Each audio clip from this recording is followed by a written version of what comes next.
나는 하나님을 예배하는 예배자입니다.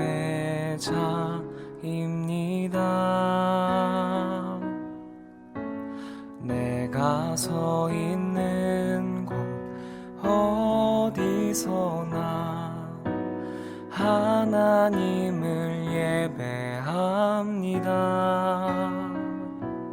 내 영혼 거룩한 은혜를 향하여 내 마음 완전한 9월 19일 주일 예배 하나님께 올려드립니다.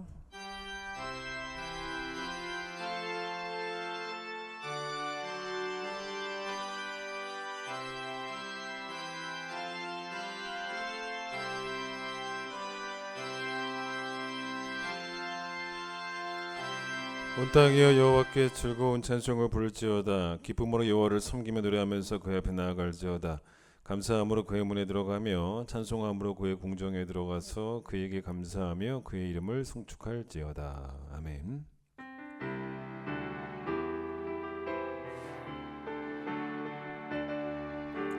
지존하신 주님 이름 앞에 모두 무릎 꿇고 다 경배.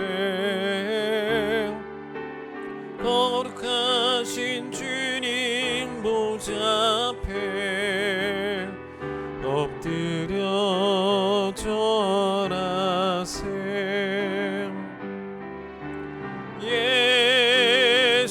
예수는 그리스도, 예수는 주,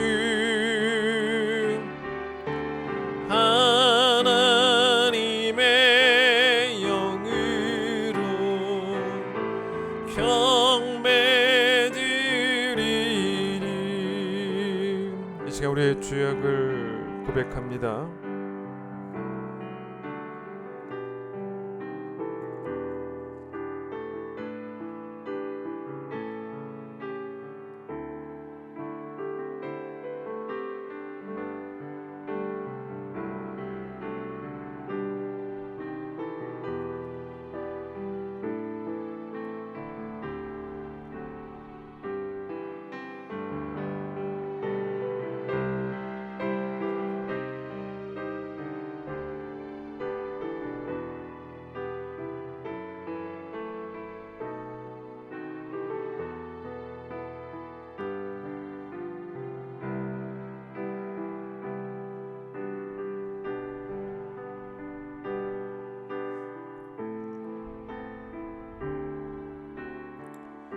허물의 사함을 받고 자신의 죄가 가려진 자는 복이 있도다. 마음에 간사함이 없고 여호와께 정죄를 당하지 않는 자는 복이 있도다.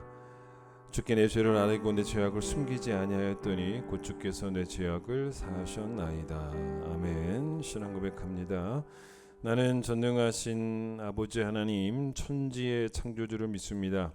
나는 그의 유일하신 아들 우리 주 예수 그리스도를 믿습니다. 그는 성령으로 잉태되어 동정녀 마리아에게서 나시고 본디오 빌라도에게 고난을 받아 십자가에 못 박혀 죽으시고 장사된 지 사흘 만에 죽은 자 가운데서 다시 살아나셨으며 하늘에 오르시어 전능하신 아버지 하나님 우편에 앉아 계시다가 거기로부터 살아있는 자와 죽은 자를 심판하러 오십니다. 나는 성령을 믿으며 거룩한 공교회와 성도의 교제와 죄를 용서받는 것과 몸의 부활과 영생을 믿습니다. 아멘. 309장입니다.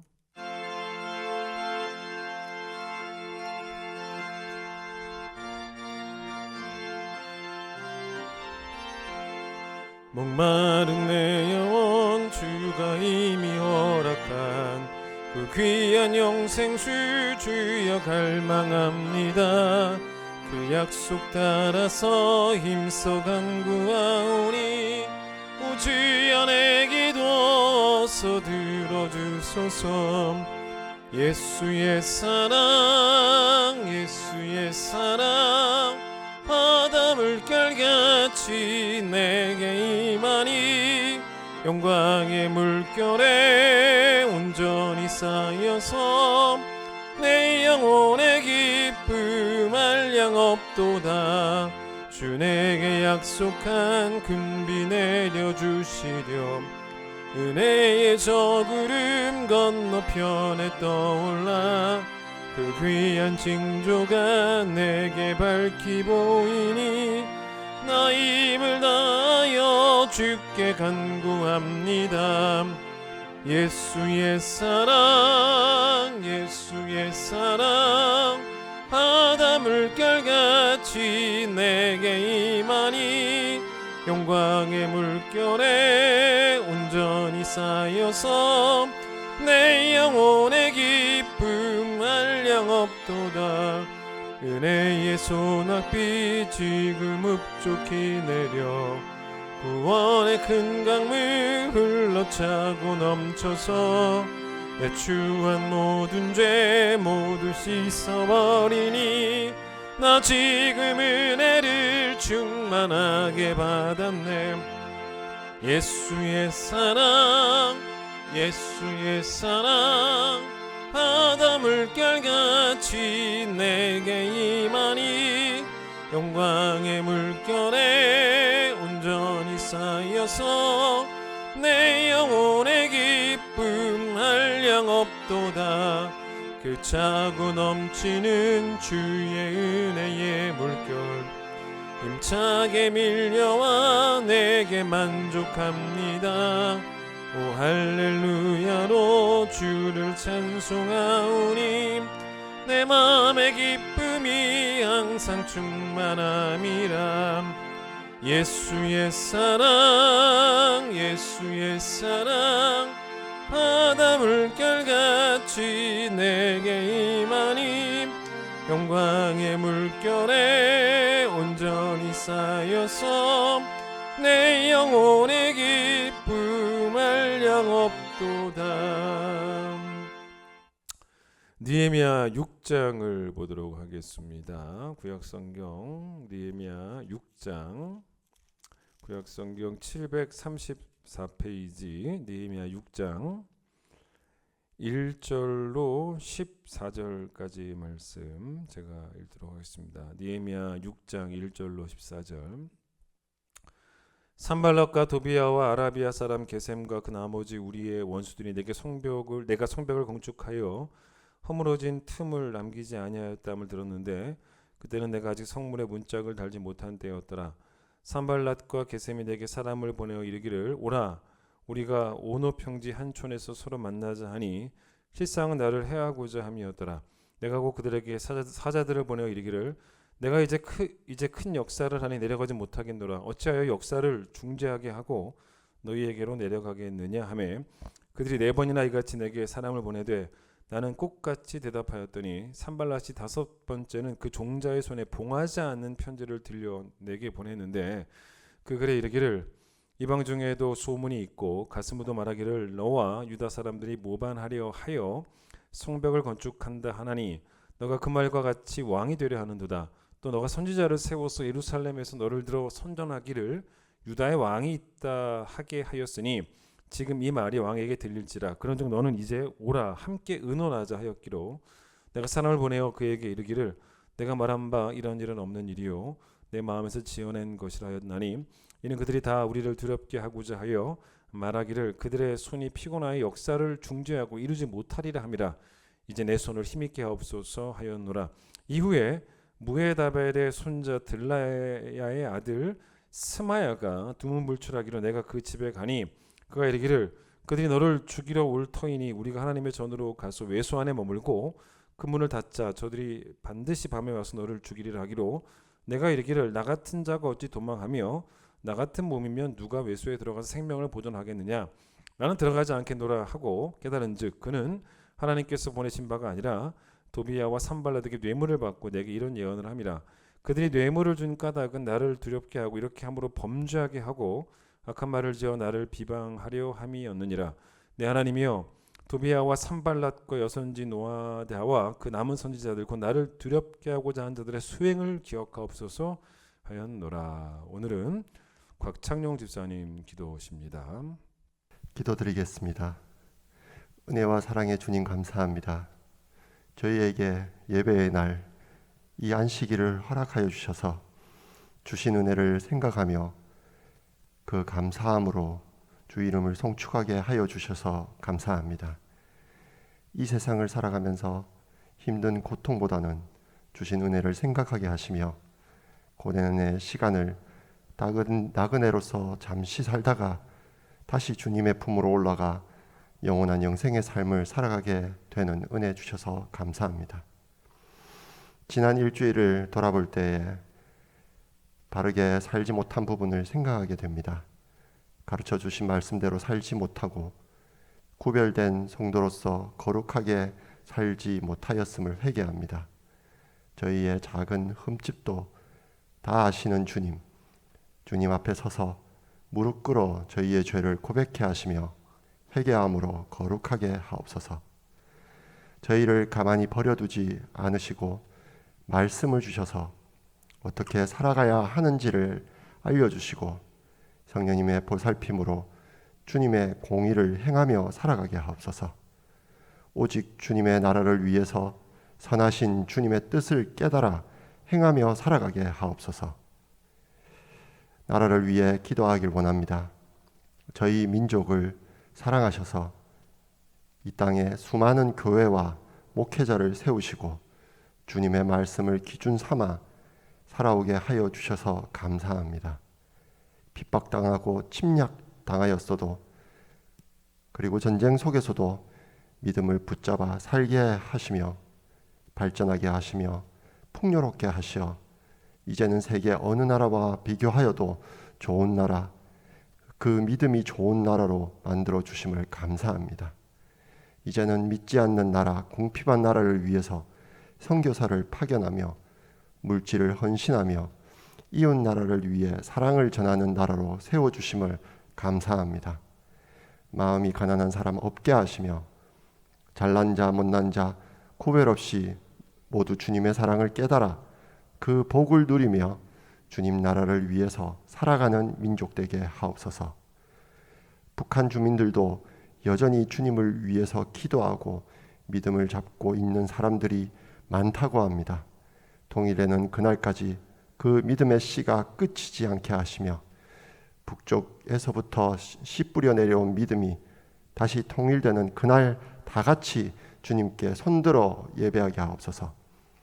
계속 통일을 위해 기도하게 하시며 오랫동안 떨어져 왔지만 한 민족 한 가족으로 마음을 이어가게 하옵소서. 새로운 나라의 지도자를 선출하기 위해서 준비하고 있습니다. 이 기간 동안 서로 의견이 다르다고 마음이 나뉘지 않게 하시며 선출하는 절차 가운데서도 주님의 공의가 있어서 주님 나라를 세우는데 부족함 없는 지도자가 세워지게 하옵소서. 나이 든 자, 어린 자, 남자, 여자, 돈 많은 자, 궁핍한 자 모두 구별 없이 평등하고 자유롭게 이 나라를 세워나갈 지도자로 세워주시옵소서. 저희 교회 어르신들을 위해 기도하길 원합니다. 오랜 코로나 여파로 만나지 못하고 쉽게 예배드리지 못하고 운동하지 못해 많이 몸과 마음이 쇠약해 계십니다. 어느 누구보다도 큰 기쁜 교회를 사랑하시어 교회의 반석과 같은 믿음을 보여주시는 어르신에게 평온한 마음을 주셔서 그 어떤 때보다 주님의 사랑을 받아서 마음의 평온함과 정신의 건강함을 주셔서 말씀과 기도로 주님과 소통하게 하시며 교회와 가족을 위해 계속 기도하게 하시며 성도들의 사랑과 자녀들의 사랑을 많이 받는 노년이 되게 하옵소서. 천국 가는 그날이 가장 평온한 날이 되도록 주님의 사랑이 끝이지 않게 하옵소서. 곧 추석 명절입니다. 명절 연휴가 되면 믿는 자녀로서 행해야 하는 일이 너무 명확해집니다. 누구보다 가족을 사랑하고 믿지 않는 가족을 위하여 기도해 왔으니 명절 기간 동안 최선을 다해서 가족을 섬기게 하옵소서. 믿는 자의 전하는 사랑을 보고 믿음의 확신을 느끼게 하시며 조상들에게 평온을 비는 제사보다는 주님께 감사를 돌리는 예배를 같이 드릴 수 있는 가족 되게 하옵소서. 이제 말씀을 들으려고 합니다. 들리는 말씀 속에 마음에 울림이 있게 하셔서 잊혀지는 말이 아니라 삶을 변화시켜 성도로서 거룩하게 살며 주님 나라를 위하여 선택된 자로 살아가는 성도 한 명 한 명이 되게 하옵소서. 말씀 전하시는 목사님과 그 가족에게도 평온함과 주님의 사랑이 넘치게 하시며 그 말씀의 열정이 끊어지지 않게 하시며 깊은 영성과 사랑 주셔서 성도를 이끌어가는 데 부족함 없게 하옵소서. 온 예배가 온전히 주님께 드려지길 원합니다. 홀로 영광 받아 주시옵소서. 이 모든 말씀 주 예수 그리스도 이름으로 기도드립니다. 아멘.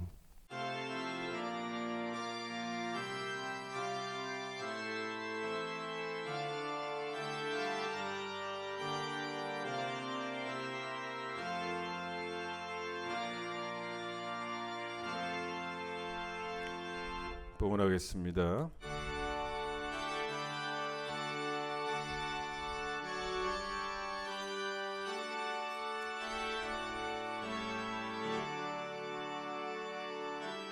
내게 있는 모든 것을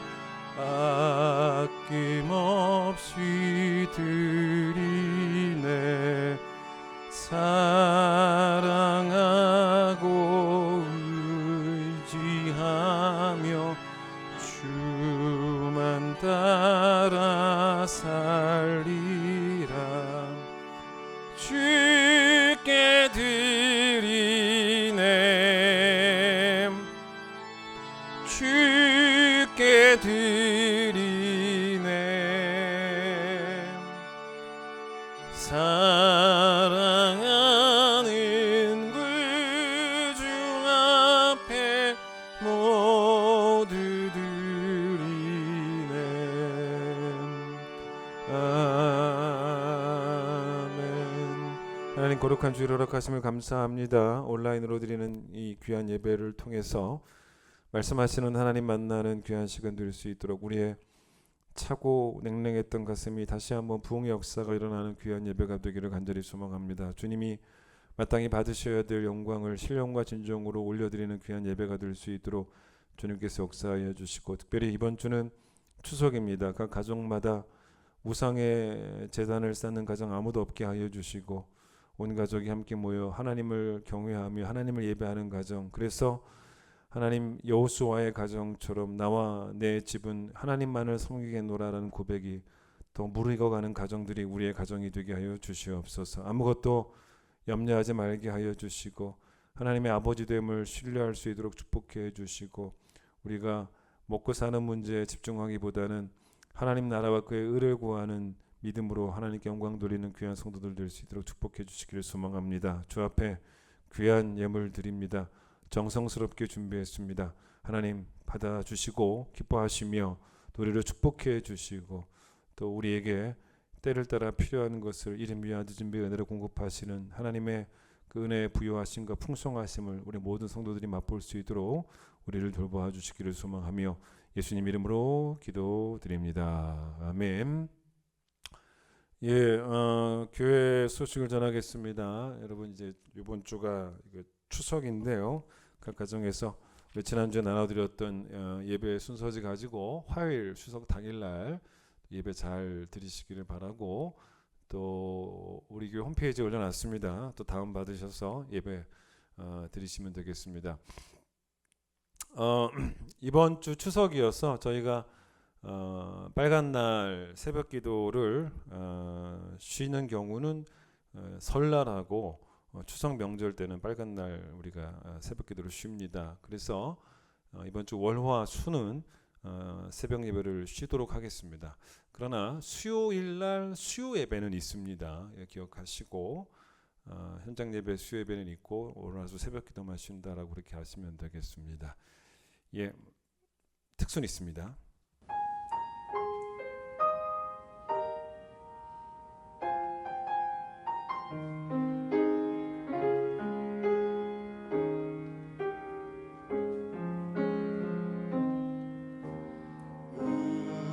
우리 주는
함께 찬양하겠습니다.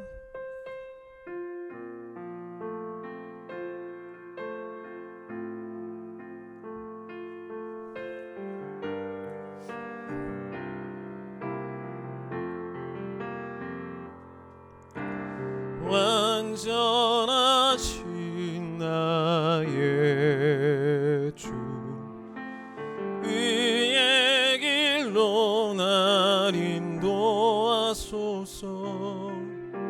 행하신 모든 일 주님의 영광 다 경배합니다. 완전하신 나의 하나님, 완전하신 나의 주 의의 길로 날 인도하소서. 행하신 모든 일 주님의 영광 다 경배합니다. 예배합니다. 찬양합니다. 주님만 날 다스리소서. 예배합니다. 찬양합니다. 주님 홀로 높임 받으소서. 지난 특세 느헤미야처럼 5장까지 했습니다. 첫째 날이 월요일에 느헤미야처럼이 제목이었고, 둘째 날이 느헤미야처럼 쓰임받기, 셋째 날이 느헤미야처럼 함께의 가치를 알기, 넷째 날이 느헤미야처럼 예배의 가치를 알기, 마지막 날 다섯째 날 느헤미야처럼 하나님을 경외하기였는데 못다한 이야기들이 더 있기 때문에 오늘은 느헤미야 6장 이야기를 좀 해보려고 합니다. 제목은 느헤미야처럼 하나님의 공의를 신뢰하기라고 제목을 정했습니다. 여러분, 살다 보면 참 억울한 일들을 많이 당하죠. 그중 하나가 나는 그렇게 한 적이 없는데 나에 대한 이제 근거 없는 소문들이 퍼지는 거죠. 중상모략이라고도 합니다. 사실 그럴 때 분한 감정을 삭히는 일이 쉽지는 않고 빨리 이거를 또 해결해야 될 것 같고, 그러나 여러분, 그럴 때도 오늘 본문의 느헤미야처럼 의연하게 대처하는 법을 좀 배우셔야 됩니다. 오늘 그 6장 소제목 보세요. 소제목이 뭐냐면 느헤미야에 대한 음모죠. 음모. 그러니까 성벽 공사를 못하게 하려고 했던 그런 적들, 그 적들의 이름이 6장 1절에 나오지 않습니까? 이 대적들이 수단과 방법을 가리지 않고 성벽 공사를 못하게 하려고 했던 이야기가 오늘 본문에 또 나오는데, 1절 보시면 이 성벽 공사가 거의 이제 마무리가 되어가는 단계예요. 그래서 이제 성 전체를 일단은 다 두르고 난 다음에 거기까지는 끝났습니다. 이제 마지막으로 이제 문을 달면, 마지막에 문을 달았으니까, 근데 아직 이제 문을 달지 못한 시점이었으니까 거의 이제 끝나가는 단계라고 보시면 됩니다. 근데 이제 공사가 이렇게 막바지에 치닫게 되니까 더 초조해진 대적들이 어떻게든 한번 어떻게든 막아보려고 막 부단히 애를 씁니다. 그러니 이제 대적들이 뭘 하냐면 느헤미야에게 사람을 보내요. 사람을 보내서 만나자는 제안을 합니다. 뭐 되게 호의적으로 그렇게 접근을 했겠죠. 아주 우호적인 모습으로 접근을 하죠. 마치 좋은 생각이 있어서 함께 만나서 좀 의견을 좀 나누자, 뭐 그런 겉보기에는 아주 우호적인 모습으로 느헤미야를 만날 걸 제안을 합니다. 그런데 느헤미야는 그들이 만나고자 하는 그 목적이 뭔지를 다 알아요. 2절 끝에 뭐라고 나옵니까? 실상은 나를 해하고자 함이었더라라고. 그걸 알고 있습니다. 그걸 간파했죠. 그러니 이제 만날 이유도 없는 거고, 더 중요한 건 또 뭐냐면 만날 시간도 없어요. 바빠요 지금 느헤미야는. 3절 보세요. 느헤미야가 대적들에게 사람을 보내서 회신을 보냅니다. 뭐라고 대답하냐면 내가 이제 큰 역사를 하니 내려가지 못한다, 이렇게 말하잖아요. 그러니까 주께서 맡기신 성벽 공사에 내가 지금 집중할 때라고 대답을 한 거죠. 게다가 또 그 다음 계속 읽어보시면 나와요. 이 3절 계속 보시면 자기가 자리를 비우면 뭐라 그래요? 어찌하여 역사를 중지하게 하고라는 표현을 쓰지 않습니까? 그러니까 자기가 자리를 비우면 그 시간만큼 성벽 공사가 중단이 되는 거기 때문에, 그래서 자기가 지금 해야 될 일이 분명히 있는데 주께서 맡기신 이 성벽 공사의 사명보다 더 중요한 것, 더 급한 것은 없잖아요. 그 단호하게 거절을 합니다. 그런데 이 대적들이 이제 너무 이제 안절부절하니까 몇 번이나 계속 이제 만나자고 하냐면 4번이나 똑같이 만나자는 사람을 보내서 4번이나 제안을 해요. 그러나 느헤미야는 한마디로 진짜 꿈쩍도 안 합니다. 그래서 여러분 4절 보시면 4번 와도 똑같이 대답을 했다라고. 그러니까 뭐라고 말했겠습니까? 나 지금 바쁘다. 나 성벽 공사 해야 돼. 성벽 공사가 중단되면 안 돼. 뭐 그런 식으로 대답을 하면서 이제 보낸 거죠. 이렇게 하다 보니까 안 되니까 이 대적들이 더 센 방법을 쓴 겁니다. 그게 뭐냐면 당장이라도 느헤미야가 자기들에게 달려오게 만들 수 있는 그런 계획을 하나 세운 거죠. 그 자기들에게 달려오기만 하면 이제 그때 해치면 되는 거니까. 그게 바로 뭐였냐면, 우리도 쉽게 넘어가죠. 그게 바로 뭐냐면 중상모략이에요. 그러니까 이제 중상모략을 해서 느헤미야 명예에 대해서 악소문을 퍼뜨려서 느헤미야를 이제 자극시키려고 했던 거죠. 그 5번째 방법이 바로 5절 보십시오. 산발랏이 5번째는 그 종자의 손에 봉하지 않은 편지를 들려내게 보냈는데 라고 말합니다. 그러니까 이게 의미하는 바가 뭐냐면, 보통 이 시대에 그 공문서 같은 경우에는요, 주고받을 때 그냥 주고받으면 안 되고 철저하게 봉해야 됩니다. 양피지 같은 곳에다가 이제 글을 쓰겠죠. 그리고 난 다음에는 이걸 이제 보통은 이제 비단으로 만든 가방에 이걸 넣어서 잘 묶어요. 근데 거기 정도로 끝나는 게 아니고 점토를 가지고 아예 인봉을 해서 보내는 게 아주 보통 일이었습니다. 그 정도로 그렇게 철저하게 인봉을 하는 이유가 뭐냐면 이 문서의 내용이 탑시크릿이라는 거죠. 그러니까 극비 문서라는 게 사람들이 알면 안 된다는 것입니다. 그런데 지금 5절 보시면 느헤미야가 받은 이 편지는 인봉이 안 돼 있고 봉하지 않은 채로 왔다는 거예요. 오픈된 채로 왔다는 것입니다. 약한 사람들이 상징했던 바가 있는 거예요. 왜 그러냐면 이게 어떤 메시지를 주려고 그랬냐면, 느헤미야야, 네가 이 편지 한번 읽어봐. 이 편지의 내용이 이미 세상 사람들이 다 아는 내용이야. 이미 소문이 쫙 난 내용이야. 그런 의미를 주려고 그 내용을 한번 읽어보라고. 그래서 그 내용을 읽어보니까 6절, 7절이에요. 지금 주변 나라에 소문이 쫙 났다는 거예요. 어떻게? 느헤미야라는 사람이 지금 성벽을 건축하는 이유가 뭐냐면 6절 보세요.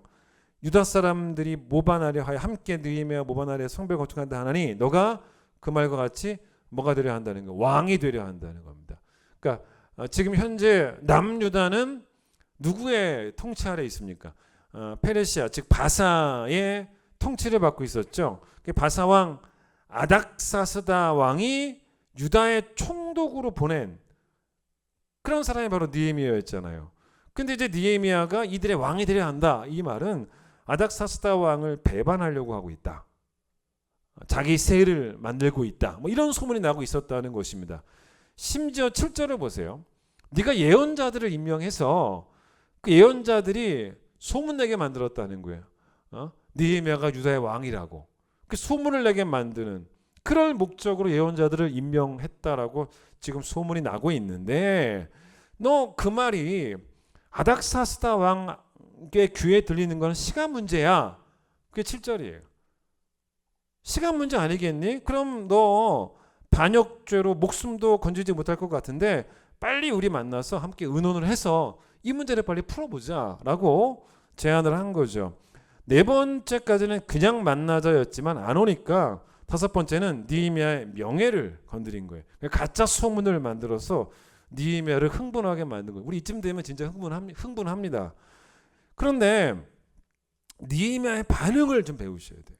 이 반응에 느헤미야의 신앙이 들어있는 거죠.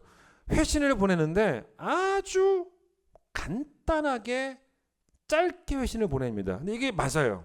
그게 바로 뭡니까? 8절 보세요. 뭐라고 말합니까? 네가 말한 바 이런 일은 없는 일이야. 난 그런 적 없어. 난 그런 일을 한 적이 없어. 이 모든 거는 네가 마음에서 지어낸 이야기야 라고 대답을 간단하게 보내버립니다. 간단하게 보내버리고 반응하지 않는 거죠. 계속 성벽 공사에 집중을 합니다. 자, 느헤미야가 이렇게 당당할 수 있었던 이유가 뭐냐면 그의 양심의 당당함이에요. 사람들에게 어떤 이상한 소문이 나든지 간에 자기의 양심은 하나님 앞에서 부끄러울 게 없다라는, 특히 느헤미야가 뭐에 대한 신뢰가 있었냐면 하나님의 성품에 대한 신뢰가 있었습니다. 하나님은 공의의 하나님이다라는 걸 믿고 있었다는 거죠. 하나님은 절대로 악인의 편이 아니고 의인의 편이다라는 걸 믿었습니다. 만약 여러분 이렇게 억울한 소문이 막 퍼져나간다 그러면 여러분 정말 나에 관한 이런 말도 안 되는, 내가 하지도 않았는데 이런 말도 안 되는 소문이 퍼져나가면 여러분 잠잠히 있는 게 쉽겠습니까? 만약 우리 큰기쁨 교회 안에서 담임 목사인 저에 대한 막 이상한 악성 루머가 퍼져나가다가 이제 드디어 제 귀에 들렸어요. 사람들이 막 쑥쑥거립니다. 가서 이렇게 살짝 들어보니 제 이야기인데 이상한 소리를 하고 있는 거예요. 그러면 제가 그 소식을 듣고 나서 어떤 마음이 들겠습니까? 내가 빨리 이 소문이 우리 교인들에게 다 퍼진 것 같은데 내가 빨리 교인들 한 사람 한 사람에게 다 전화해서 나는 그런 적 없다라고 나를 설명하고 나를 해명하고 빨리 사람들을 내 편으로 빨리 만들어 놓고 뭐 그런 마음 안 들겠습니까? 그런데 절대로 그렇게 해결하는 것은 성경이 말하는 해결책이 아니에요. 오늘 본문에서 배우셔야 돼요.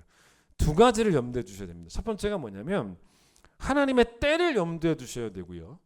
두 번째는 하나님의 방법을 염두에 두셔야 됩니다. 내가 하는 것보다 훨씬 더 확실하게 해결되는 것은 하나님이 해결하시는 거예요. 여러분 우리 그 신앙이 있으셔야 돼요. 내가 하는 것과 비교할 수 없을 정도로 확실하게 해결되는 것은 하나님이 해결하시는 거예요. 10계명 우리가 5계명부터 사람에 관한 그 이웃에 관한 이웃에게 어떤 관계를 맺을지에 대한 계명이 나오지 않습니까? 5계명이 부모를 공경해라. 6계명 살인하지 말아라. 7계명 간음하지 말아라.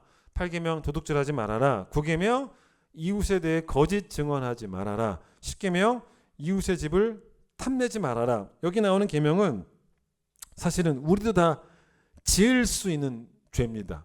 또 우리도 당할 수 있는 죄이기도 하죠. 우리가 살인을 해가지고 남의 생명을 빼앗을 수 있고요. 간음을 하면 뭘 뺏는 겁니까? 간음을 하면 남의 가정을 뺏는 거죠. 우리가 도둑질을 해서 남의 재산을 뺏을 수도 있어요. 근데 특히 우리는 남에 대해서 거짓 증거를 해서 남의 명예도 비참하게 빼앗을 수 있다는 것입니다. 우리가 남에 대해서 거짓 증언을 한 가해자면 회개해야 될 것이고, 반대로 우리가 피해자가 된다면, 오늘 본문의 느헤미야처럼 피해자가 된다면 어떻게 해야 되냐면, 하나님이 우리에게 원하시는 방법이 뭐냐면 침묵이에요. 침묵입니다. 내가 침묵한다라는 것의 깊은 의미는 뭐냐면 공의의 하나님이 나를 위해서 일하고 계심을 믿고 있다면 침묵할 수 있습니다. 제가 말하는 침묵은 사람을 향해 침묵하라는 거예요. 여러분 잘 들어보세요. 그러나 하나님을 향해서는 침묵하시면 안 돼요. 하나님께는 계속 기도하셔야 돼요. 계속 말하셔야 돼요. 어떻게? 하나님의 때에 하나님의 방법으로 해결해 주실 걸 믿습니다. 라고 계속 기도하셔야 돼요. 억울한 자가, 오늘 본문처럼 이 느헤미야처럼 억울한 자가 어떻게 기도해야 되는지를 알려주는 성경이 상당히 많아요. 그런 억울한 자의 기도가 정말 많이 나오는 곳이 어디냐면 시편이에요. 시편에는 그런 탄원에 관한 기도가 참 많습니다. 다 볼 수 없고 일단 시편 35편을 잠깐 봐보세요. 시편 35편을 잠깐 봅시다.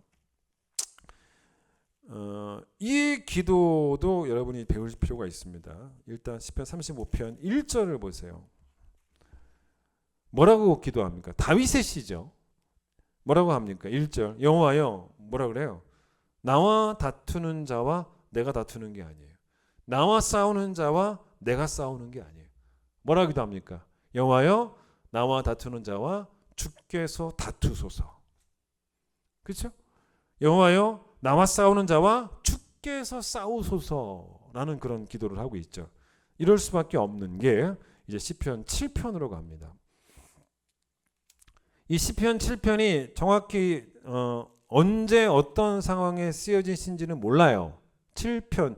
근데 여러분 이 시도 다윗의 시입니다. 그런데 여러분 1절, 2절을 제가 한번 읽어보겠습니다. 1절, 2절에서 다윗이 어떤 판단을 내리고 있습니다.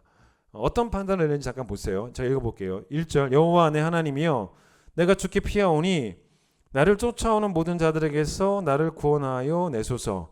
건져낼 자가 없으면 그들이 사자같이 나를 찢고 뜯을까 하나이다. 여러분 이 1절, 2절에서 다윗이 어떤 판단을 내리고 있냐면 자기를 음해하는, 자기를 모함하는, 자기를 망하게 하려고 하는 그 악한 사람들은 자기가 상대할 수 없는 강한 적인 걸 알아요. 강하다는 걸 압니다.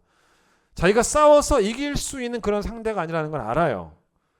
이게 중요하죠. 왜냐하면 내가 만약에 이길 수 있다라고 생각을 하면 우리는 기도하지 않습니다.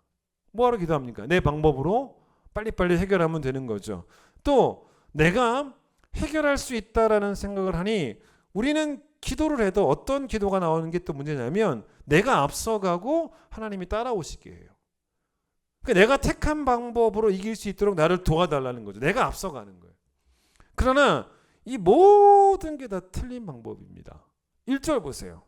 다윗이 자기를 망하게 하려는, 자기를 음해하는 사람들을 향해서 뭐라 그러냐면 나를 쫓아오는 모든 자라 그러죠. 그런데 이들을 이길 수가 없다는 거죠. 왜냐? 2절 보세요. 이들은 어떤 사람들이냐면 사자같이 나를 찢으려는 자들입니다. 이 말의 의미가 뭐겠습니까? 이길 수 없는 상대라는 거예요. 스스로의 힘으로 이길 수 있는 상대라면 그런 악한 사람들을 굳이 다윗이 사자와 같이 무서운 동물로 표현하지 않았을 것입니다.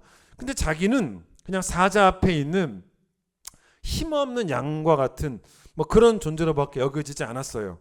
그런데 뭐라 그럽니까? 이들이 아무리 사자 같아도 아까 우리 35편 1절 하나님 나와 싸우는 자와 하나님이 싸우소서.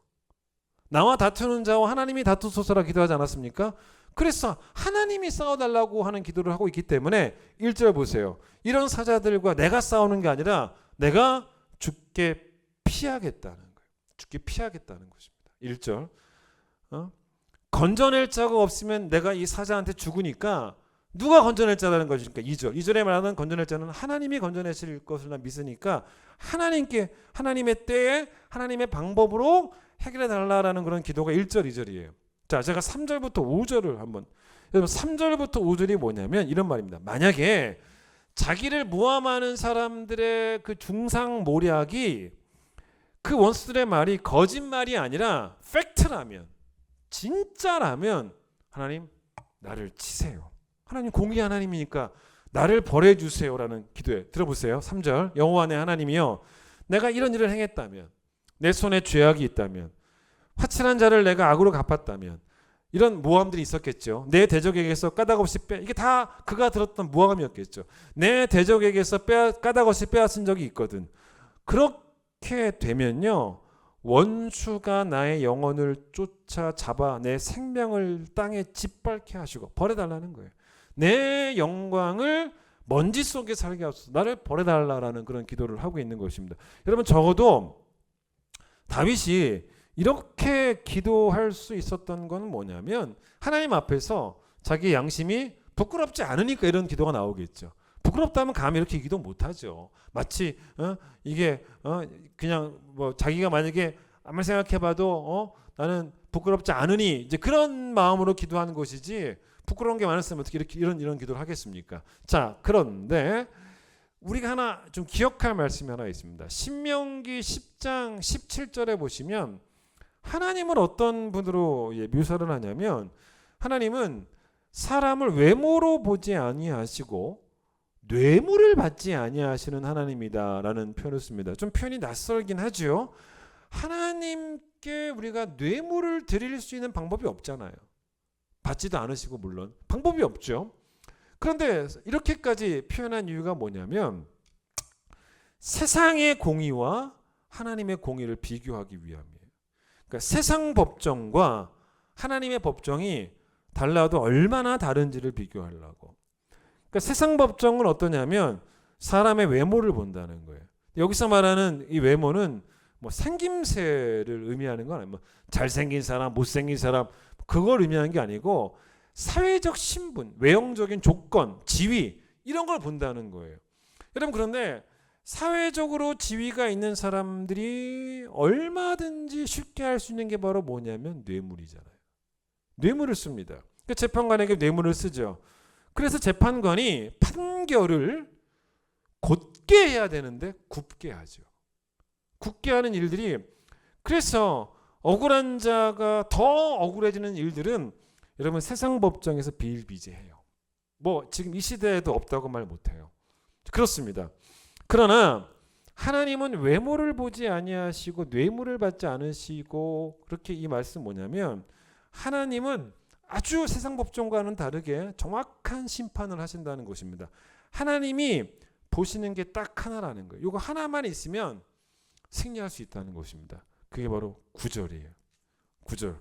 하나님은 딱 하나만 보신다는 거예요. 외모도 안 보고 또 뇌물도 안 받고 하나님이 딱 하나만 보십니다. 구절 끝에 나오죠. 그게 바로 뭡니까? 사람의 마음과 양심을 보신다는 거예요. 이걸 다윗이 아는 거예요. 여러분 똑같은 표현이 뭐냐면 8절 중간에 보세요. 나의 의와 나의 성실함을 따라 나를 심판하소서. 똑같은 말이긴 합니다. 그러니까 사람의 마음과 양심을 감찰하시는 하나님. 그러니까 이게 너무 우리에게 위로가 되는 말씀이에요. 그러니까 세상 법정에서 승리하려면 뭘 가지고 재판관을 찾아가면 되냐면 사회적 신분을 가지고 가면 돼요.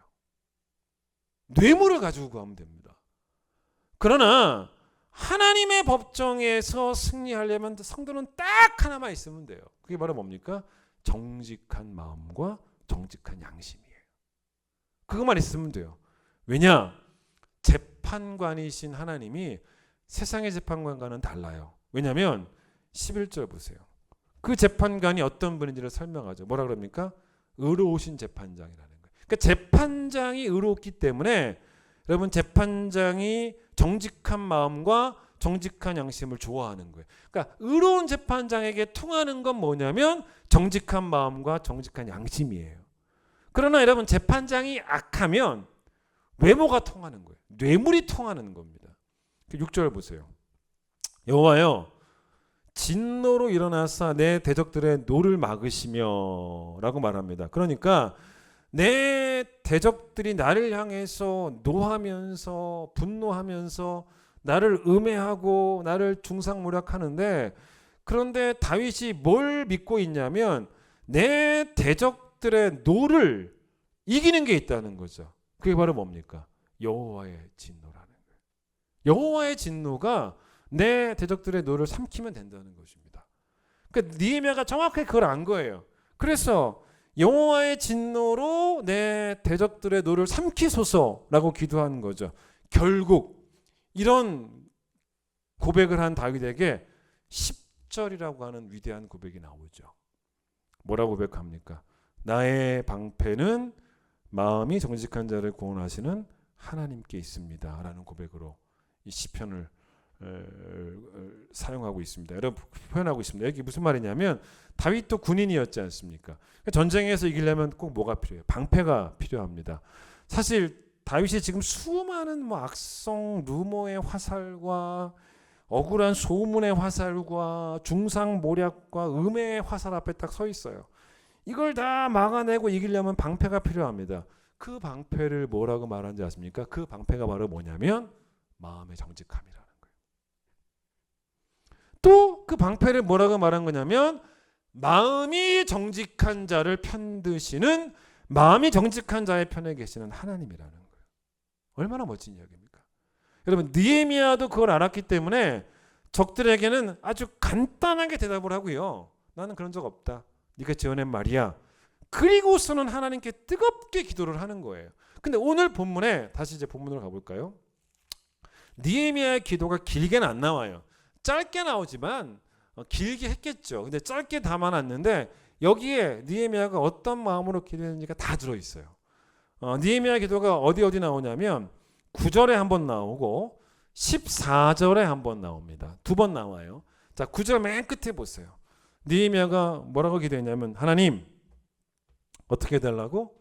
내 손을 힘있게 하옵소서라고. 무슨 말이겠습니까?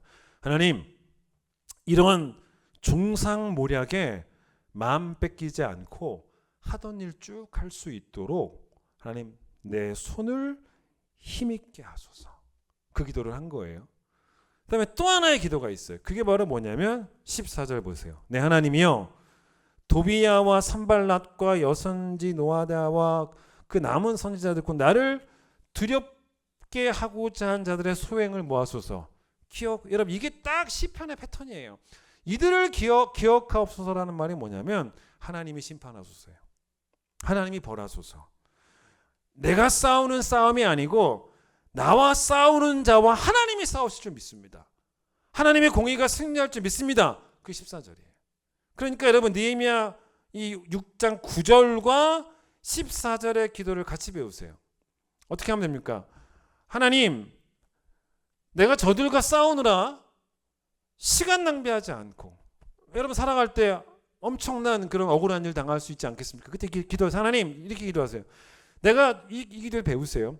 저들과 싸우느라 시간 낭비하지 않고 심판은 하나님께 맡기고 저는 제게 맡기신 그 일에 변함없이 집중할 수 있도록 제 손을 힘있게 해주세요.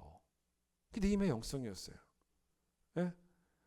그럼 그 다음 스토리를 좀 한번 보실까요? 10절부터 스토리 좀 보십시오. 여러분 10절부터 스토리는 뭐냐면 느헤미야가 또 어떤 사람인지가 또 드러납니다. 10절 보시면 스마야라는 사람이 있었어요. 근데 이제 스마야라는 사람이 두문분출하고 집에만 있다라는 소문이 느헤미야에게 들린 거예요. 그 느헤미야가 무슨 뭐 일이 생겼나 좀 걱정이 돼서 이 사람을 찾아갑니다. 그런데 사실은 이 사람도 내부의 적이 된 거예요. 느헤미야의 대적들에게 매수당한 사람이 된 거예요. 고용당했습니다. 뇌물 받고. 뇌물 받았단 말이 나오지 않습니까? 거기 13절 그들이 뇌물을 준 까닭은 이라고 나오지 않습니까? 뇌물 받고 매수당한 사람입니다. 근데 이제 일단 이 느헤미야를 속이려는 악한 계획을 가지고 집에서 이렇게 가만히 있었던 거예요. 그 느헤미야가 찾아오기를. 그 느헤미야의 주목을 끌기 위해서 했던 사람이 바로 스마야였습니다. 근데 찾아갔더니 뭐라고 말하냐면 10절 이야기죠. 느헤미야시여 대적들이 지금 당신을 죽이려고 올 것 같은데 도망가자는 거예요. 어디로? 하나님의 전으로. 즉 성전으로 가서 잘 보세요. 성전 하나님의 전으로 가서 어디에 머물자 그럽니까? 외소 안에 머물자라는 말을 합니다. 자, 여러분 이 외소라는 말 잘 모르실 수도 있어요. 성경을 읽어보면 나오긴 하는데 여러분 모를 수도 있어요. 외소에 들어가서 문 닫고 숨어 있자는 것입니다. 이게 무슨 말이냐면 그 예루살렘 성전, 뭐 성막 때도 그랬고 또 솔로몬이 지은 성전, 또 지금은 수르바벨 성전이겠죠. 그 성전은 두 부분으로 구성되어 있습니다. 성전 물론 뜰이 있지만 뜰을 지나서 성전 문을 딱 열고 들어가자마자 만나는 부분을 어디로 뭐라 그러냐면 성소라 그래요. 성소. 성소가 있고 더 깊이 들어가면 안쪽에 뭐가 있냐면 지성소가 휘장을 사이에 두고 이제 구분이 돼 있죠. 그러니까 들어가자마자 만나는 이 부분이 뭐냐면 성소예요. 더 안으로 들어가면 뭐가 있습니까? 지성소예요. 그런데 들어가자마자 만나는 이 성소를 뭐라 그러냐면 외소라 그래요. 외소. 그럼 여러분 지성소는 뭐겠습니까? 내소 안에 있다. 그래서 한번 찾아볼까요? 열왕기상 6장을 좀 잠깐 보면 여기 설명이 되어 있으니까 뭐 공부하는 마음으로 잠깐 봐보죠. 열왕기상 6장 520페이지 6장 14절을 보세요. 솔로몬의 성전 내부 장식이라고 나오지 않습니까? 14절 솔로몬이 성전 건축하기를 마쳤는데 여기에 그 솔로몬이 지었던 성전의 사이즈가 나옵니다. 뭐라고 나오냐면 16절부터 보세요. 성전 뒤쪽에서부터 20규빗 되는 곳이 지성소라는 거죠. 그렇죠? 그리고 그게 지성소고요. 여러분, 지성소, 근데 그 지성소의 사이즈가 지금 뭐라고 나왔습니까? 20규빗이라고 나왔지 않습니까? 여러분, 20규빗이 뭔지 아세요? 설명을 좀 드릴게요. 20규빗이 뭐냐면 그 이스라엘 백성의 규빗은 이 팔꿈치부터 여기 가운데 손가락 여기까지 길이에요. 그 제가 오늘 설교 준비하려고 한번 재봤더니 45cm 조금 넘더라고요. 그러니까 이제 보통 45cm를 얘기합니다. 그럼 여러분 20규빗이면 45 곱하기 20 해보면 몇 미터가 나오냐면 9미터가 나와요. 그러니까 여러분 지성소의 사이즈는 이 길이는 9미터였습니다. 그 다음에 그 앞에가 성소라 그랬죠. 여러분 성소 17절 보세요. 성소의 사이즈가 얼마냐면 거기 뭐라고 나옵니까? 40규빗이죠. 그 2배예요. 그러니까 성소는 18m 정도 됐다고 보시면 돼요. 그러니까 전체 길이가 27 정도 된다고 보시면 됩니다. 자, 거기 잘 보십시오. 16절 보세요. 성전의 내소 나왔죠? 곧 뭐라고요? 지성소. 그다음에 17절 내소 앞에 있는 외소 곧 뭐예요? 성소. 그러니까 지금 이 스마야가 느헤미야에게 어디 숨자고 말했냐면 외소에, 성소에 숨자라고 제안을 한 거예요. 다시 한번 보면 들어가 보세요. 스마야가 성소에 숨자라고 지금 제안을 한 것입니다. 여러분, 그런데 이게 어떤 문제가 있냐면 이 하나님이 정하신 그 룰이 있었지 않습니까? 지성소 안에 언약궤가 있지 않습니까? 근데 여러분 지성소는 누가 들어가냐면 1년에 딱 한 번이에요. 그게 하나님 정하신 룰입니다. 정하신 룰인데 1년에 딱 한 번 대제사장이 속죄일에 한 번 딱 들어가요. 그 다음에 그 앞에 있는 외소, 성소는 제사장들만 들어갈 수 있는 그런 곳인데 지금 스마야가 그 외소, 성소에 숨으면 당신 생명을 지킬 수 있지 않겠냐라고 제안을 한 것입니다. 왜 그랬을까요? 적들은 당신이 대쪽 같은 사람인 줄 다 알고 있다는 거예요. 그 당신을 죽이려고 당신을 막 찾아도 당신이 어디 숨어도 뭐 웬만한 곳 다 찾을지 모르겠지만 당신이 설마 제사장들만 들어가는 외소에 겁없이 들어갈 것이라고는 상상도 못할 거라는 거예요. 당신이 하나님의 법을 어길 것이라고는 상상을 하지 않기 때문에 여기는 안 찾아올 것 같으니까 당신의 생명을 보존하기에 가장 안전한 장소는 외소다. 이렇게 말한 거예요. 그럼 당연히 느헤미야가 뭐라고 대답하겠습니까? 노라고 말한 거 싫다. 우리가 지난 특세 동안 봤던 그 느헤미야의 신앙과 성품을 생각해 보면 당연히 노죠. 그 이유를 두 가지로 설명합니다. 11절 보세요. 내가 이르기를 두 가지예요. 나 같은 자가 어찌 도망하며, 첫 번째예요. 두 번째, 나 같은 몸이면 누가 외소에 들어가서 생명을 보존하겠느냐? 나는 안 들어간다 라고 대답을 했다는 것입니다. 여러분, 첫 번째, 나 같은 자가 어찌 도망하며, 이 말의 의미는 뭐냐면 내가 지금 유다의 총독이라는 거예요.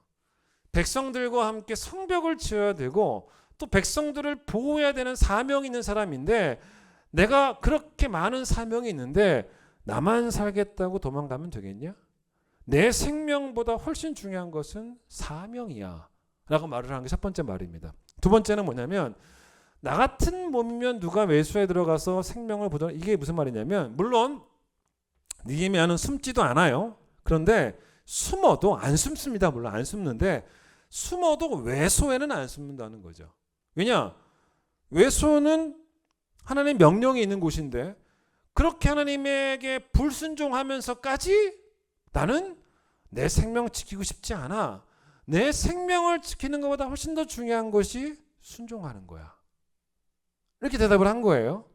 근데 여러분 스마야가 이런 제안을 왜 했겠습니까? 이 사람은 지금 느헤미야를 덫에 걸리게 하려고 함정을 판 거예요. 대적들에게 고용된 사람 아니겠습니까? 그래서 느헤미야가 성소에 들어가는 죄를 범하게 만들려고. 그래서 만약 느헤미야가 성소에 들어가게 되면 그때부터는 이제 엄청난 소문을 내는 거예요. 그러니까 요 우리가 오늘 요 10절 앞에 봤던 뭐 4번 찾아왔고 5번째 편지 보냈고 이제 이게 안 통하니까 이제 이 방법까지 쓴 거죠. 그래서 만약에 느헤미야가 거기 들어가게 되면 성소에 들어가면 그때부터 열심히 소문을 내는 거예요. 느헤미야가 성소에 들어갔대. 자기 목숨 건지려고. 그럼 백성들이 그 소문을 듣고 그게 바로 뭐냐면 13절이에요. 그들이 뇌물을 준 까닭은 나를 더럽게 하고 이렇게 함으로써 나를 범죄하게 해서 악한 말을 지어 나를 비방하려고. 그 사람들에게 소문 나는 거죠. 그러면 사람들이 이제 느헤미야를 참 믿어봤는데 야, 이 사람 형편없네. 그렇게 그런 음모가 있었다는 것입니다. 그 느헤미야는 그 음모에 절대로 걸려들지 않고 이제 이런 지하에 이제 거절을 한 거죠. 결국 여러분 이것도 지금까지 이야기를 합쳐볼까요? 느헤미야가 원했던 것이 뭐냐면 하나님 앞에서 자신의 마음과 양심이 정직하기를 바랬던 거예요. 그런데 성벽 공사의 사명을 뒤로 하고 나 살겠다고 숨어버리면, 성수에 숨어버리면, 여러분 하나님 앞에서 내가 나 살겠다고 사명을 버린 것도 부끄럽고 또 제사장만 들어갈 수 있는 외소에 들어간 것은 더더욱 부끄럽고 사명 버린 것도 순종하지 않은 것도, 그러면 자기가 뭐가 됩니까? 하나님 앞에서 부끄러운 양심과 부끄러운 마음이 되어버리는 거예요. 그렇게 되면 14절의 기도가 안 나오는 거예요. 왜냐? 자기도 하나님의 공의 심판을 받아야 되니까. 그러면 여러분 14절처럼 하나님 저들을 심판해 주세요 라고 기도할 수가 없는 것입니다. 여러분 결국 어떻게 됩니까? 15절 보세요. 자, 지난 특세의 결론과 같은 말씀이 될 수도 있죠. 드디어 성벽 공사가 며칠 만에 52일 만에 완공이 됩니다. 숱한 방해가 있었어도 그 어떤 것도 성벽 공사를 막을 수 없었던 이유가, 물론 거기 말한 것처럼 16절 하나님이 성벽 공사를 이루셨지만, 그런데 하나님은 어떻게 성벽 공사를 이루셨냐면 느헤미야의 믿음을 사용하셔서 이거예요. 그러니까 느헤미야의 믿음을 사용하셔서 성벽 공사를 이루신 거예요. 즉 느헤미야가 억울함을 풀기 위해서 사람을 만나러 다니지도 않고 억울함을 풀기 위해서 원수들에게 복수하러 가지도 않았고 느헤미야가 자기 생명을 지키기 위해서 혼자 도망친 것도 아니고 자기 생명을 지키기 위해서 하나님께 불순종하는 죄를 범하지도 않았고, 요셉의 이야기를 한번 잠깐 볼까요? 창세기 39장을 잠깐 펴보세요. 창세기 39장을 펴보시면 이제 요셉의 이야기가 나오는데, 요셉도 억울한 누명을 쓴 이야기입니다. 그러니까 보디발 장군의 아내에게 억울한 누명을 썼죠. 그게 여러분 12절부터예요. 그 여인이 그의 옷을 잡고 이르되 나와 동침하자, 그렇게 유혹한 거죠. 그러나 요셉이 당연히 안 하죠. 자기 옷을 그 여인의 손에 버려두고 밖으로 도망쳐 버린 겁니다. 13절 그 여인이 요셉이 그의 옷을 자기 손에 버려두고 도망하여 나감을 보고 집사람들 다 불러서 그들에게 뭐라고 말했냐면, 이 사람이 우리를 희롱한다. 그가 나와 동침하고자 내게로 들어오므로 내가 크게 소리를 질렀더니 그걸 듣고 놀래가지고 15절 자기 옷을 버려두고 도망했다. 그러니까 뭐 말도 안 되는 소리를 만들어내고 있는 거죠. 그 다음에 그의 옷을 곁에 두고 16절 자기 주인 즉 남편이 집으로 돌아오기를 기다리고 있다가 남편에게 말한 거예요. 당신이 우리에게 데려온 이 히브리 종이었던 이 요셉이라는 인간이 나를 희롱했고 그래서 내게로 들어왔는데 내가 소리질러서 막 불렀더니 그가 옷을 내게 버려두고 밖으로 도망했다. 그러니까 옷이 이제 거짓 증거물이 되는 거죠. 그러니까 이제 19절 보세요. 그의 주인 즉 보디발이 화가 났죠. 자기 아내가 자기에게 이르기를 당신의 종이 내게 이같이 행하였다 하는 말을 듣고 심히 화가 난, 그걸 다 믿은 거죠. 화가 났습니다. 여러분 만약에 여러분이 이제 물론 요셉의 이야기를 알지만 요셉의 이야기를 모른다고 상상을 하고 이 이야기를 한번 들어보세요. 20절 보세요. 그래서 어떻게 했다는 것입니까? 보디발 장군이 요셉을 감옥에 가뒀다는 것입니다. 여러분 요셉의 이야기를 모르고 이 이야기를 들으면요, 모른다면 여러분 요셉의 앞날이 걱정이 되지 않습니까? 억울한 누명을 쓰고 갇혔는데 앞으로 사형이라도 당하면 어쩌나라는 그런 걱정도 들 거 아니겠습니까? 만약에 여러분 걱정이 된다면 오늘 설교를 잘못 들으신 거죠. 이해 못 하신 거죠. 자, 오늘 설교를 여러분 잘 들으셨다면 걱정할 필요가 사실은 없는 거예요. 자, 일단 19절과 20절 사이에 보세요. 19절이 보디발이 화가 난 거예요. 20절이 감옥에 가둔 것입니다. 사건이 아주 빨리빨리 스피디하게 진행이 됩니다. 그런데 우리가 상상할 수 있는 것은 19절과 20절 사이에 어떤 일이 있을 수 있어요. 요셉이 보디발 장군에게 자기 억울함을 호소하는 거죠. 나는 그러지 않았습니다. 그렇게 할 수도 있지 않습니까? 근데 그런 내용이 없어요. 여러분, 설령 요셉이 그랬다고 해서 요셉이 이 보디발 장군의 아내를 이길 수 있겠습니까? 보디발이 믿어주겠습니까? 안 믿어줘요. 그러니까 성경에는 그런 이야기가 없는 것 같아요. 근데 이제 중요한 건 뭐냐면 이 문제가 해결이 돼야 되지 않겠습니까? 삐뚤어진 것이 바로 잡혀져야 될 텐데, 그렇게 어긋난 것이 바로 잡혀져야 될 텐데, 억울함들이 풀려야 될 텐데, 20절부터 23절까지 이야기는 뭐냐면 요셉이 감옥에 있는 이야기입니다. 그러나 감옥에 있어도 여기 중요한 포인트, 아주 중요한 포인트가 하나가 있죠. 그게 바로 23절이에요. 중간 보세요. 감옥에 있던 요셉과 여호와께서 함께 하셨다. 여호와께서 요셉과 함께 하셨다. 계속 함께 하셨다. 그러니까 감옥에서 요셉과 함께 하신 하나님이 어떤 하나님입니까? 공의의 하나님이에요. 의로운 재판장이신 하나님이 요셉과 함께 하셨습니다. 왜냐? 요셉이 정직한 마음과 정직한 양심이 있었던 사람이니까. 하나님은 요셉의 방패가 되기를 원하셨습니다. 요셉은 하나님이 지켜주고 싶었던 사람이에요. 요셉이 이 억울함을 풀기 위해서 자신의 방법을 동원해서 사람들과 싸우지 않습니다. 감옥에서도 그와 함께 하신 하나님께 아마 기도했겠죠. 여러분, 하나님께 나를 도와달라고, 나와 싸우는 자와 하나님이 싸워달라고 기도했겠죠. 여러분, 결론이 뭡니까? 요셉이 모든 게 풀리지 않습니까? 그래서 결국 애굽의 총리가 되고 억울함도 다 풀리고 많은 사람들의 영혼을 살리는 일에 크게 쓰임받는 그런 하나님의 일꾼으로 쓰임받는 이야기가 뒤에 나오지 않습니까? 오늘 설교의 결론이 될 만한 말씀 한 군데 보고 마치겠습니다. 잠언 20장을 한번 펴보세요. 그래서 우리에게 꼭 필요한 신앙이 어떤 신앙인지가 잠언 20장에 나옵니다. 20장 933페이지 20장 22절을 보세요. 뭐라고 나옵니까? 중요한 표현이 나오죠. 너는 악을 갚겠다 말하지 말고 여호와를 기다리라. 그가 너를 구원하시리라. 네가 하지 말고 하나님의 방법을 기다리는 믿음, 하나님의 때를 기다리는 믿음, 공의의 하나님을 기다리라는 거예요. 여호와께서 처리하실 때까지 기다리라는 거예요. 하나님은 묶인 것 풀어내시고 막힌 것 뚫어내시는 일의 전문가예요. 하나님은 우리의 생각만큼의 하나님이 아니에요. 우리가 예상하지 못했던 방법으로 우리의 생각을 뛰어넘는 그 하나님은 결국은 우리의 억울함을 다 풀어주셔서 다시 우리의 명예를 회복시켜 주실 그 하나님이 우리 하나님이기 때문에 그 하나님을 잠잠히 기다리는 것, 침묵 속에 기다리는 것, 기도하며 기다리는 것, 그게 하나님께서 원하시는 것이에요. 우리가 절대로 앞서가시면 안 됩니다.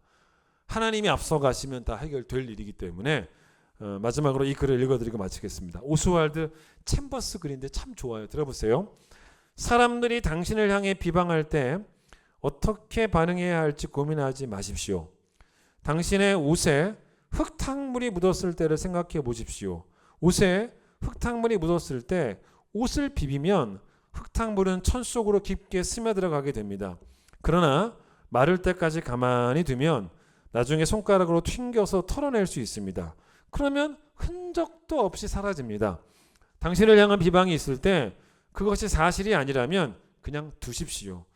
비방의 내용이 사실이라면 회개하십시오. 그렇지 않다면 흥분하며 관여하지 마십시오. 그냥 하던 일을 계속 꾸준하게 하십시오. 거짓 비방은 가만히 두면 때가 되어 당신이 먼지처럼 털어낼 수 있는 날이 반드시 꼭 올 것입니다. 여러분, 느헤미야처럼 하나님의 공의를 신뢰하시면서 하던 일 쭉 하시고, 즉 사명 계속 감당하시고 여전히 하나님께 순종하시는 여러분 모두가 되시기를, 그것을 할 수 있도록 하나님이 여러분의 손을 힘있게 해달라고 기도하시고 마음이 정직한 자의 방패가 되시는 하나님 앞에서 정말 부끄러울 것이 없도록 끝까지 우리의 마음과 양심을 감찰하시는 하나님을 경외하는 그런 삶을 살아가시는 여러분 모두가 되시기를 간절히 축원드리겠습니다. 찬양하시겠습니다.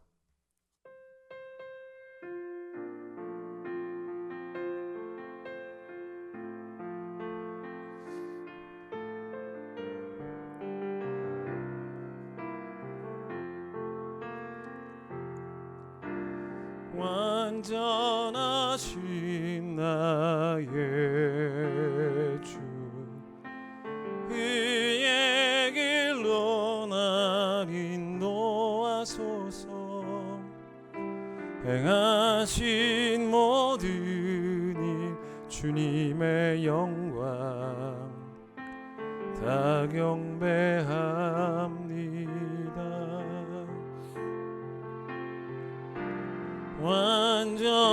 완전하신 나의 주 의의 길로 날 인도하소서 행하신 모든 일 주님의 영광 다 경배합니다.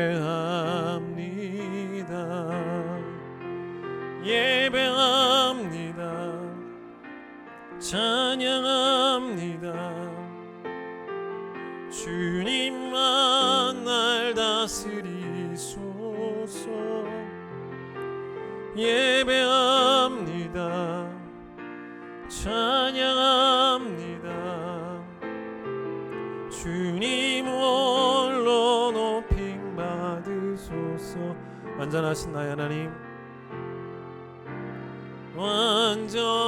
완전하신 나의 주 의의 길로 날 인도하소서 행하신 모든 일 주님의 영광 다 경배합니다. 예배합니다. 찬양합니다.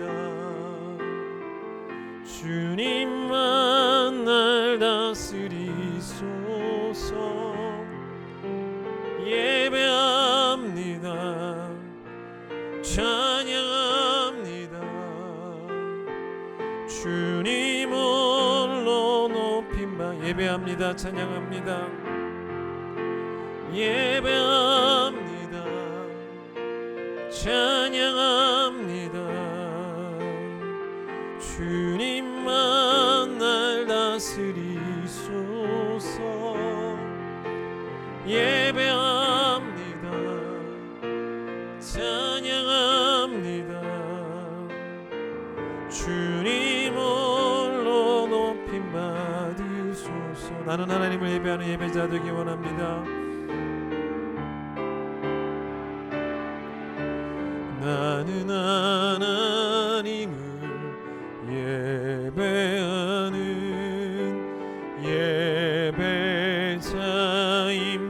예배자입니다.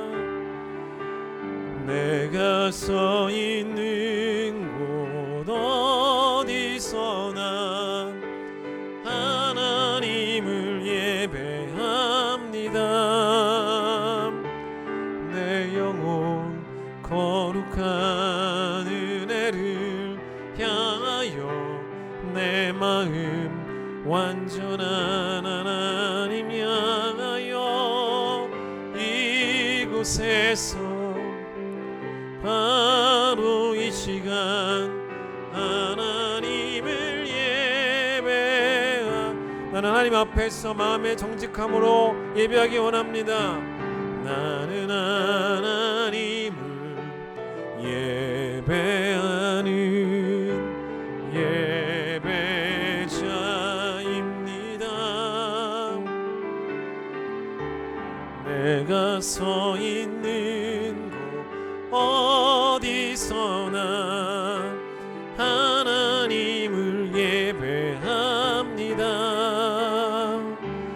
내 영혼 거룩한 은혜를 향하여 내 마음 완전한 하나님 향하여 이곳에서 바로 이 시간 하나님을 예배, 내 영혼 하나님을 향하여 정직한 영으로 서기 원합니다. 내 영혼 거룩한 은혜를 향하여 내 마음 완전한 하나님 향하여 이곳에서 바로 이 시간 하나님을 예배합니다. 하나님, 우리가 느헤미야처럼 하나님의 공의를 신뢰하며 하나님을 기다리는 믿음의 사람들이 되기를 원합니다. 세상은 그 억울함들을 해결하기 위해서 잘못된 방법들을 사용하기도 하고, 또 때로는 억울한 사람들이 더 억울할 수 있도록 이 세상의 권력자들이 뇌물을 가지고 그들의 지위를 가지고 또 부당한 이득을 취하며 눈물 나는 자를 더 눈물 나게 만드는 경우도 많이 있는데, 하나님, 중요한 것은 우리의 하나님은 의로우신 재판장이라는 것입니다. 하나님 앞에 나아가기를 원합니다. 하나님 앞에 정직한 양심과 정직한 마음으로 나아가기를 원합니다. 하나님, 그래서 하나님이 우리의 억울함들을 다 해결하여 주시고, 하나님께서 묶여있는 모든 것들을 다 풀어주시고, 매여있는 모든 것들을 다 해결하여 주시고, 어긋난 것들을 다시 맞춰주시고, 삐뚤어진 것들을 바로 잡아주시는 그날까지 우리는 침묵하며 여호와를 기다리며 하나님께 기도하며 여전히 내 할 일들을 감당하며 기도할 때, 하나님, 내 손을 힘있게 하소서라고 기도하며 여전히 순종하는 일에, 주의 사명을 감당하는 일에 충성하는 예배자가 될 수 있도록 하나님께서 축복하여 주시옵소서. 이제는 예수의 놀라우신 은혜와 하나님의 사랑과 성령의 역사하심이 귀한 성도들 위해 함께하여 주시기를 간절히 축원하옵나이다. 아멘.